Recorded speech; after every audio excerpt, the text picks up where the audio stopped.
Welcome to All About Stocks. Today we're going to be talking about commodities.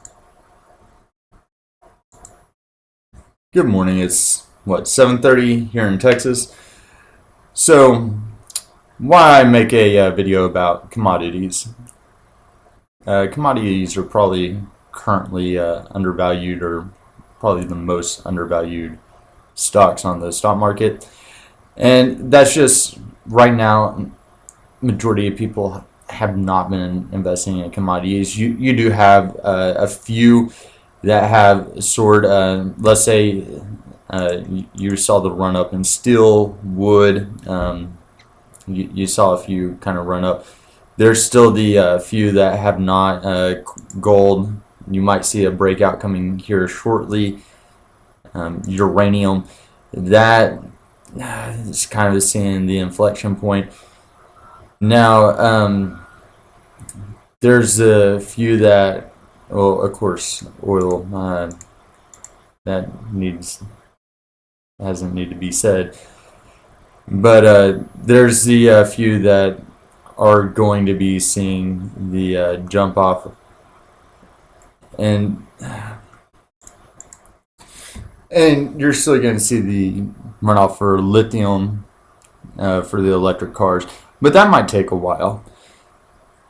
Now, there's something else you might want to consider is as a commodity, especially while we're in a pandemic, is the commodity of healthcare. I mean, that let's be honest, we don't know how long the pandemic's gonna last. So the longer this goes on, the more the supplies are gonna get used, the longer the healthcare workers are going to become sick, and the longer the people are going to rotate out and just get tired of working in it. And I mean, that might be something to consider.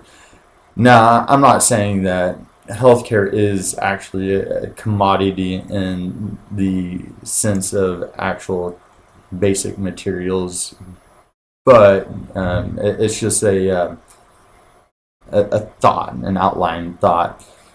But I mean, you got uranium, oil, lithium, gold, silver, steel, wood, and cement.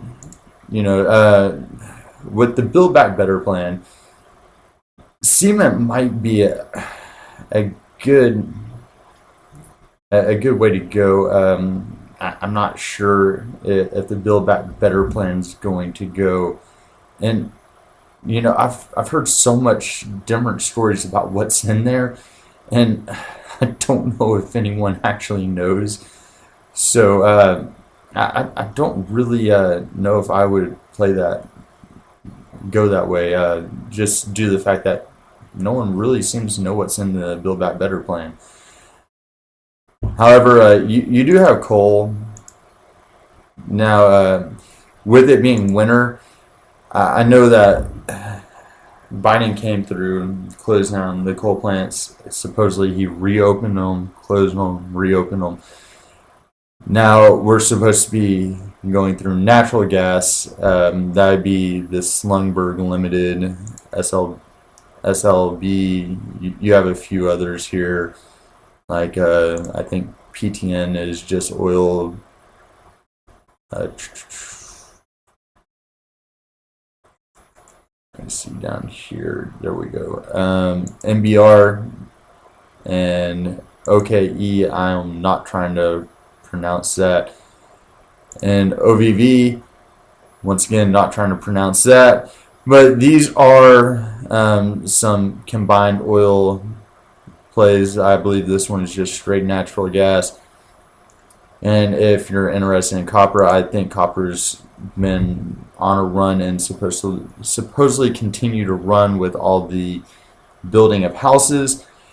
So that might be a idea to go. This is Turquoise Hill Resources, TRQ. They're a combined copper, gold, silver, everything, just mining whatever they find in this mine. Everything's coming out of it. I think they even are finding turquoise in it. That's why they called it Turquoise Hill. But they're pulling everything out of this, so that might be another idea to play. Something else you might want to consider as a resource during this time, and this would be more of a long-term play or speculative play, is water.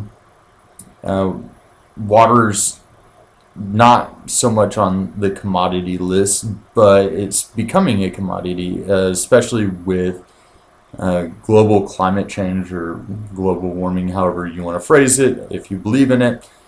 However, if you live in the city, the city makes money off the water.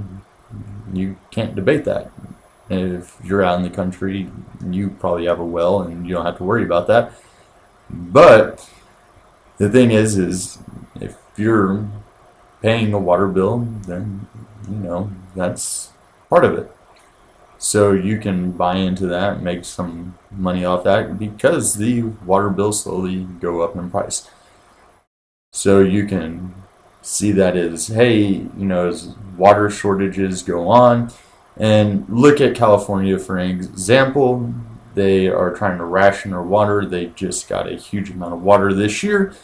So they're trying to ration that water so they can try to get reserves stored up.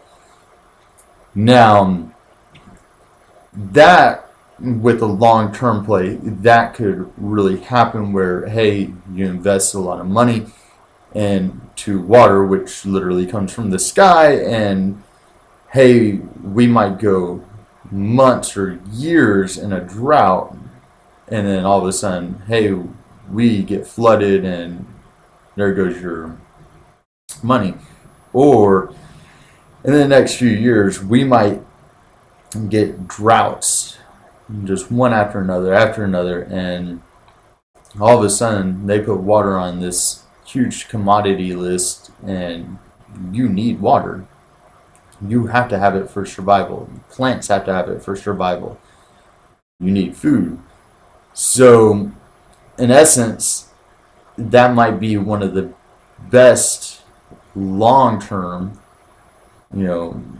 investments you can make. And I mean, you can think of it as, hey, what's that movie? Interstellar or something. If you're thinking of the world's going to go interstellar, like the movie Interstellar, where everything is droughted and it's not raining or anything, well, okay, that might be your investment. Or if you think the world's going water world, I mean the future world, then it just depends on where you think the world's going to go. Now, if you're not one of the fanatics and you don't think, hey, the world's going to be changing too much for the last 100 years, the world's pretty much stayed relatively the same, and we really haven't seen the oceans taking over too many cities, then you might not want to be doing that. I'm just throwing it out there as another possible commodity. So if I sparked any interest or open up any ideas, please like, subscribe, and comment down below. Thank you. Have a great day.